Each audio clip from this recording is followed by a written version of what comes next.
Warframe has some big changes coming up. Long story short, we're gonna get some nerfs, we're also gonna get some buffs, but overall, I think these changes will be a massive W for the entire community. So, in this quick video, I'm gonna get you up to date on what's even going on in the first place and how you will be impacted going forward. Big shoutouts to all our generous channel members, and now, let's jump right into it. But okay. First things first, what even is going on in the first place? Yesterday, as is usual for every Tuesday, we had another 15-minute dev short. And while usually I tend to skip these dev shorts quite a bit, this one was very special because it was with Megan and Pablo, and they talked about a topic that has been haunting the community for quite a while now, and that is the announcement of a potential Hildryn nerf. Now, Megan and Pablo sat down to clear the air and explain what exactly is gonna happen. And let me tell you, we were not prepared for this, in a good way. Alright, so the first topic that they introduced was something that we didn't really have on our bingo cards because it wasn't about Hildryn, but about Jade Stars, one of the abilities of the new Warframe duo series and Orion, which tends to also be their helmet ability. And that is exactly where the problem lies. If you like to watch Warframe build videos, then I'm sure I'm not saying anything new here, but Jade Stars as a subsume is a little bit very strong. And if you remember, I personally even used it in my last video when I talked about the brand new weapon, the Halvu. The problem with this skill though was that it allowed for certain playstyles that would basically make the game play itself. I'm talking in specific about stuff like Saren, for example, where her AoE spores could trigger the Jade Stars and you could basically completely AFK. Now, to be 100% real here, there are definitely stronger and higher damage synergies in the game. The reason we're talking about Jade Stars is because it fulfills one of the criteria that the devs have repeatedly mentioned as to when they look into potentially nerfing stuff, and that is when the game plays itself with minimal player input. So, what does this mean for Jade Stars? First of all, Jade Stars will get nerfed, or tweaked in a way, in the sense that as of making this video, it currently does not have a line of sight check. This is mainly what allows it to be so powerful with stuff like Saren. Going forward then, Jade Stars will get a line of sight check just like most other abilities in the game as well. The important message here though is that they don't want to nerf the fun out of Jade Stars.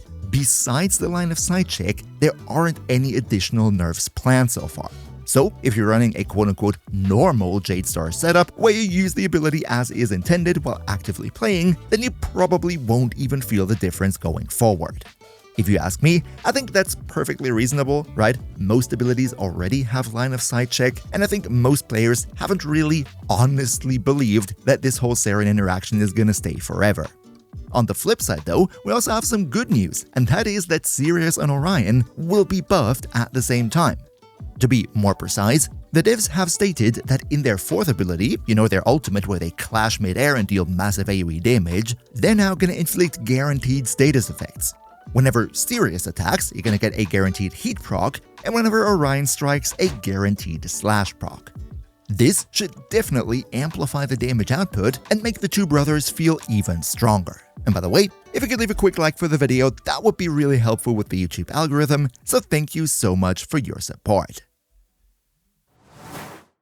Alright, now it is time to talk about the elephant in the room, the reason why you probably clicked on this video in the first place, and that would be the whole Hildryn drama. Let's get into it. First of all, if you're not all that active in the Warframe community, what even happened to begin with? Well, a couple of weeks ago, before TennoCon, the developers announced that they will probably take a look at Hildryn because according to them, she was very dominant in the game. To further underline this point, Pablo posted this graph right here. This is a usage graph of different Warframes across the deep as well as temporal Archimedea game modes. And as we can clearly see, Hildryn is in the most massive of leads compared to the others. However though, this announcement caused quite a little bit of confusion in the community. Because while sure, Hildryn is a strong Warframe, we all know that, she didn't really seem outright broken or like a candidate for a potential nerf. So what was going on here? Well, one thing that became very clear is that this extensive Hildryn usage in Archimedea was not really to be blamed on Hildryn herself, but mainly a symptom of a much bigger issue. Let me explain. As we all know, Archimedea is quite a restrictive game mode. You only get a very small selection of weapons and warframes that you can use if you want to be eligible for the maximum rewards, and on top of that, you have to take a bunch of negative modifiers that can really screw you up big time. And that is exactly where Hildryn comes into play. Out of all the warframes, she kind of ended up to be the one least affected by all that stuff. Let me make an example. One of the biggest problems in Archimedea is that many weapons in the game aren't really strong enough to deal with Archimedea level enemies. So, what are you gonna do if all the available weapons are like that? Well, pretty simple. You just pick a warframe with their own exalted weapon that you can mod however you like and dominate the enemies regardless. Let's next talk about negative modifiers. There is a somewhat large selection of potential modifiers that can be rolled every week. However, if we get unlucky, then we might have a combination that really screws us over. For example, you could get 50% reduced ability duration in combination with maximum energy reduced by 75% and losing 2 energy per second for each enemy in a 10-meter circle around you. That would be deadly for pretty much every warframe out there. But it just so happens that Muscle Mummy Hildryn doesn't have energy to begin with and casts her ability with her shields, aka all these negative energy modifiers. She doesn't care about that whatsoever.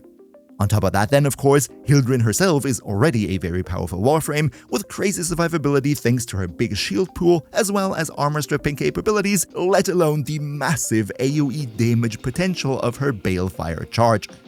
So yeah, I think you begin to understand why Hildryn would be very popular in a game mode like Deep Archimedea. But yeah, now that we understand the quote-unquote problem and the background of why Hildryn is so overused in this game mode, the big question is, what did the developers announce that they're gonna do about it? Are they just gonna punish the warframe for something that's not even her fault? Well, luckily, no. So, let me talk about what's gonna happen exactly. Point number 1.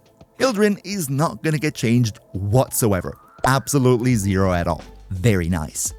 Instead, and I can't express enough how happy I am about it, the developers understood the root cause of the issue and decided to adjust it right there. So yes, that means Archimedea is gonna get some massive improvements, and I can't understate how big these changes are. Let's get into it. First of all, Pablo has said that they're going to put a heavier emphasis on your warframe selection in comparison to your weapons. If I understood it correctly, he mentioned something that picking one of the pre-selected warframes would net you like 3 points toward the reward meter in comparison to only 1 point per selected weapon. This would then allow us to skip 2 weapons or modifiers per week while still getting the maximum reward. He also floated an idea of maybe moving around the top rewards at the peak a little bit so that the Archon shards and Arcanes are even more reachable, but of course we're gonna get further and exact details on that in the weeks to come. Another big improvement that was needed is that available weapons and warframes are gonna receive random buffs. Pablo said that the warframes probably wouldn't need the buffs all too much, and I agree, most warframes, if fully built, are strong enough for Archimedea. However, especially for the weapon selection, what I also mentioned previously, many of the especially older weapons aren't really strong enough to handle Archimedea. So with these potential random buffs that they didn't give any specific information just yet, that might change it quite a bit and make those guns viable as well. The, in my opinion, best change though has to do with the modifiers. Remember how I just made an example of potentially having a week with 3 negative energy modifiers? Well, going forward, this will be a thing of the past. In the dev short, Pablo has mentioned that they're going to put modifiers in different categories. He called it basically putting them into different buckets. And then in the Archimedea, you will only be able to get one of these negative modifiers out of every bucket. So with regards to my previous example, these negative modifiers I mentioned would be in the same quote-unquote energy bucket, and no matter what happens, the Archimedea will only ever be able to feature one modifier from the energy bucket. There may be one from the damage bucket and one from the whatever bucket. You get the point, right? This will make sure that the combination of negative modifiers is not gonna screw us over that hard anymore. In addition to that, he also mentioned that they're gonna add 6-7 more modifiers, yes, that's really what he said, to add a bit of variety.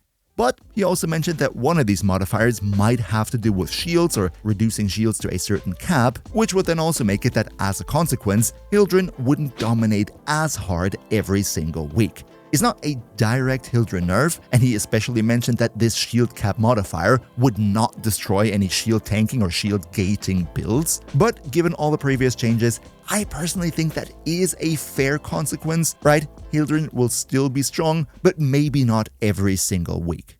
Last and most important question of the day then would be, when is the entire thing going to ship? And for that, we already have a somewhat clear answer. The Jade Stars nerf, which comes together with the buff for Sirius and Orion's ultimate, that will be introduced with the new Nightwave update in August, you know, the Amir Nightwave that they talked about at TennoCon, because those features are finished and ready to ship.